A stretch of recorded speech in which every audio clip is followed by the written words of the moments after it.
Okay, this is a Bamix M133 that I had to open. Now, you're not there with just removing the screws, but there's this part of it where you have two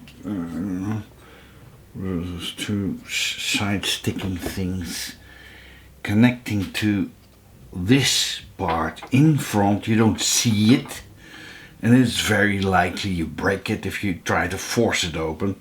So the trick is you have to put these to the outside somehow